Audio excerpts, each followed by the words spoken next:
Let's do it. Coming up on SBU TV, St. Bonaventure students organize a protest against the new immigration ban, and we take a trip down the slopes at Holiday Valley.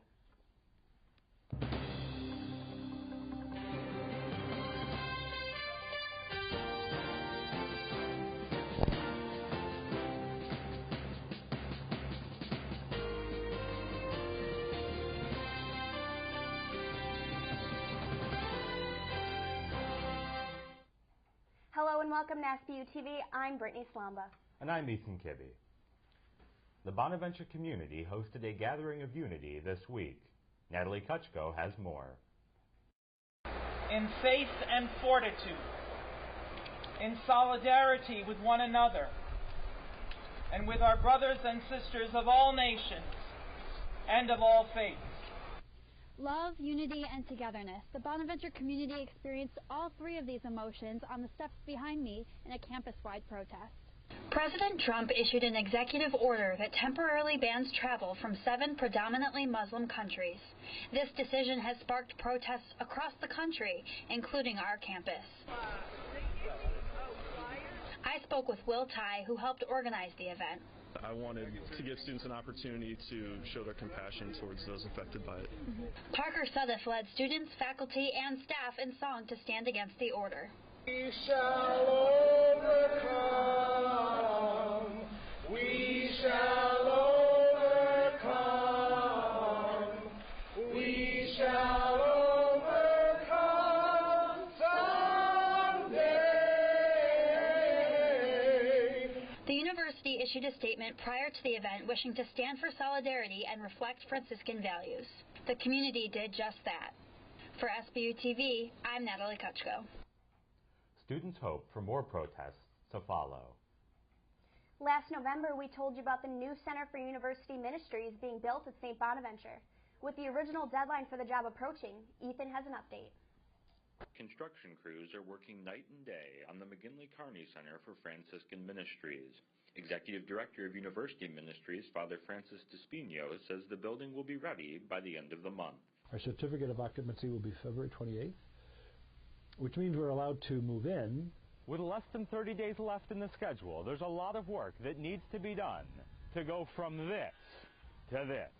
Associate Vice President for Facilities, Philip Winger, says the building looks this way because carpenters, plumbers, and electricians all have finishing touches to add.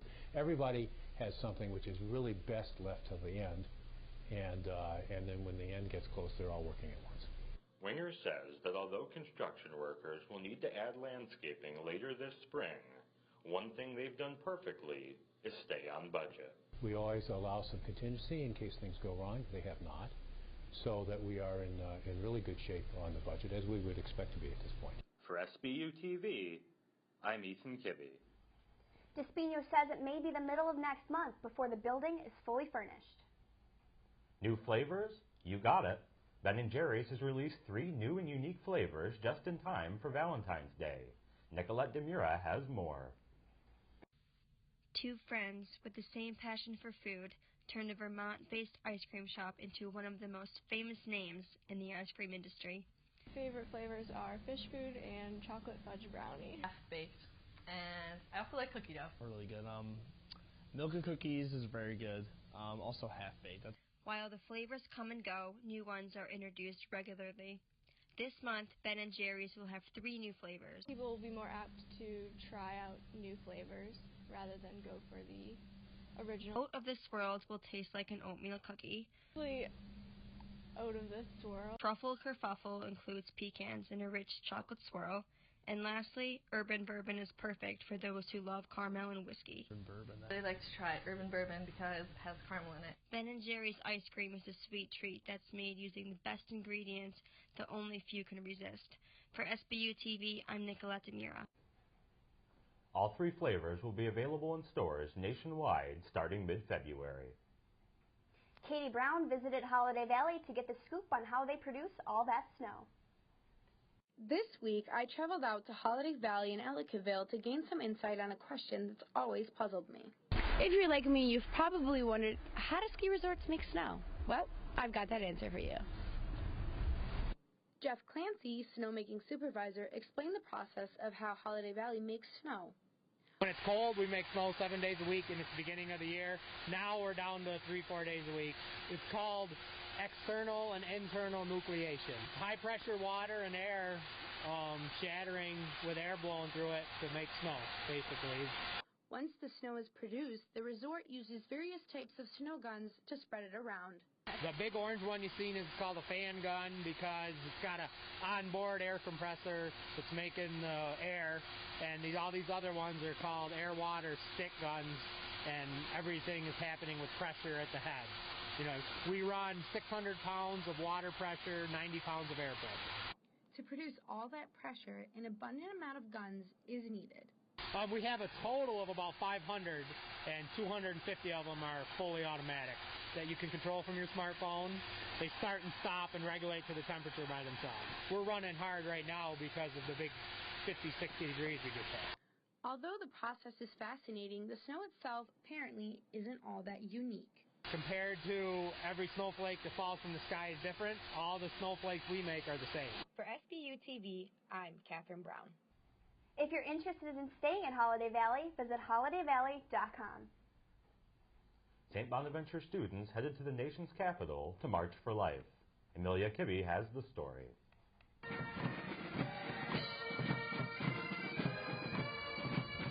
On January 27th, hundreds of thousands of pro-life supporters headed to Washington, D.C. for the annual March for Life, and 10 of those marchers were Bonnies. Despite the snow, the students loaded up their signs and headed south for the march. Each year, the protest march takes place on or around January 22nd, the day in 1973 when the United States Supreme Court ruled 7-2 in favor of legalizing abortion. Since 1974, the march has attracted all demographics, including many college students. President of SBU for Life, LaurieAnne Wickens, says the march inspires the club for the rest of the year. It's a really cool experience to be down there and just be like in that group. Both Wickens and the club's advisor, Father Peter Schneible, say the young age of many of the marchers impressed them. And I think it gives us hope for the future that there are students, you know, who will become the leaders of tomorrow. I think that it kind of gets assumed that if you're a millennial, you're pro-choice a lot of times, and so it was cool just to see so many people like me. Wickens says the annual gathering is crucial to spreading the pro-life message. I think that's a big misconception with the idea of pro-life, is that it's just anti-abortion, but it really goes far, far more than that. Message Schneible says fits right in with Franciscan values. Francis was certainly one who was there for the poor and speaking for them, and I think in justice, as we speak up for poor people and people that are on the margins of society, the unborn are also in that circumstance. With SBU TV, I'm Amelia Kibbe. Every 4 years, the march is held a week later so as to not coincide with the inauguration of a president. The St. Bonaventure men's hockey team is back in action this spring semester, and Catie Tercek has more.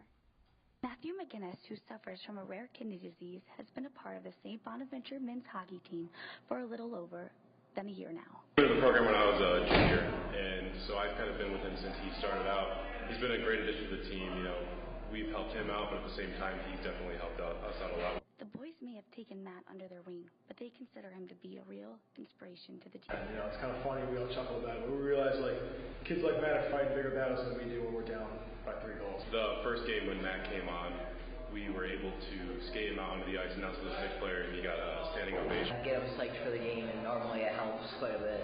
As the spring semester unfolds, the underclassmen get ready to say goodbye to the graduating leaders on their team. You filled in a leadership role for us. You showed all the younger guys the way of Bona's and Bobby's hockey, and I mean, we're going to miss you. Senior head captain Evan Wohlabaugh encourages his team to keep trying their best. Keep working, you know. We're going to win by grinding out. That's how we're going to win games. Win or lose, the St. Bonaventure University hockey team is a family. They consider this rink to be their home, where they have not only grown as a team, but as leaders in the community. For SBU TV, I'm Catie Tercek. For more info on Bonnie's hockey, go to sbu.edu. This week on our local business series, Madeleine Faircloth took a drive to the Ellicottville for a taste of a new distillery. On a mission to shop local, a new distillery in Ellicottville adds spirits to your list of choices. From straight bourbon to fruity cocktails, Ellicottville Distillery gives your signature drink a local twist.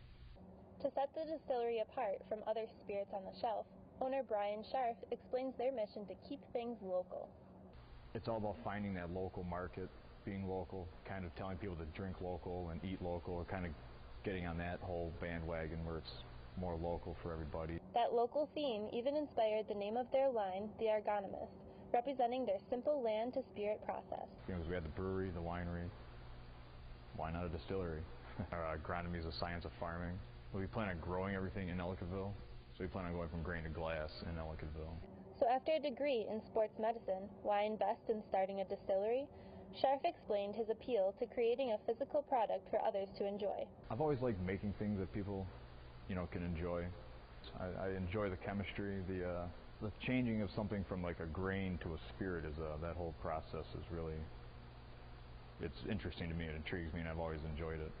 Currently open for appointment only, Scharf hopes to have regular hours and more products, including gin and bourbon, by spring, and his products can be found in over 40 stores, from Olean to Buffalo. For SBU TV, I'm Madeleine Faircloth. For more information or to schedule a tasting, visit EllicottvilleDistillery.com. St. Bonaventure unveiled a project that's been in the works for over 5 years. Josh Svetz has more. The St. Bonaventure Student Veterans Center opened last Thursday as part of a new push to attract student veterans. Beginning 6 years ago as a way to push the Franciscan mission and help increase enrollment, Rick Tritley, head of student affairs and a former veteran himself, as well as others, brainstormed an idea to find a way to get student veterans interested in St. Bonaventure. With numbers rising, Tritley and company hope to enroll 200 student veterans in the next 4 years. Equipped with tables, couches, chairs, and even a fridge, the new lounge will be accessible to student veterans, ROTC students, and any children of former and current military members. Through this center and extended recruitment, Tritley already sees steady improvement in 1 year's time with attaining student veterans, in turn increasing enrollment. We had an improvement from 2 to 9 in 1 year just for that term. For the fall, our goal is to bring in an additional 26 military veterans or dependents.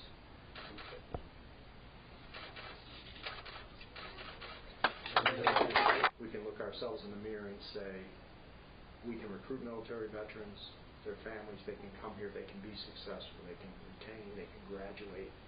That's what we want. For SBU TV, I'm Josh Svetz.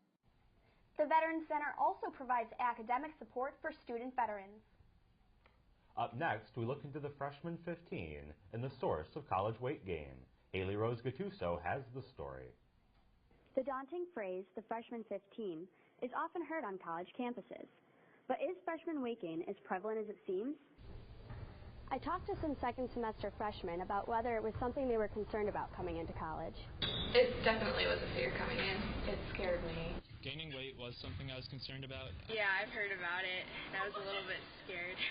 Yes, I have heard about the freshman 15, and it was like a very big fear of mine coming in that I would unfortunately gain it. When I asked freshmen if they had gained weight since the first semester, most said that they had only fluctuated by a little or hadn't gained any weight at all. Upperclassmen, however, said that they did gain weight since freshman year. Since freshman year, I have gained weight. So I came in at 100 pounds, and now I'm at 125. I don't know if I gained 15, but I definitely gained weight in college. Probably over the course of the 4 years, people just naturally gain weight. What accounts for this apparent weight gain? According to Bonaventure students, the answer is alcohol. I think a reason that people gain weight in college is because they have a lot of other factors that are playing in. They're trying to be rebellious, they're drinking. Drinking plays a huge factor in weight gain, and that's just scientifically proven. A lot of people come to college and like party and drink and eat junk food because their parents aren't watching. Like, at least at St. Bonaventure, drinking would probably contribute more to weight gaining than food intake would. Gaining some weight in college is very typical, but it seems the best way to avoid it is to cut back on the booze. For SBU TV, I'm Hailey Rose Gattuso. I'll drink to that, or you know what, maybe I won't. I will. That's all for us here in the Coop. I'm Brittany Slomba. And I'm Ethan Kibbe. Thanks for joining us, and have an outstanding day.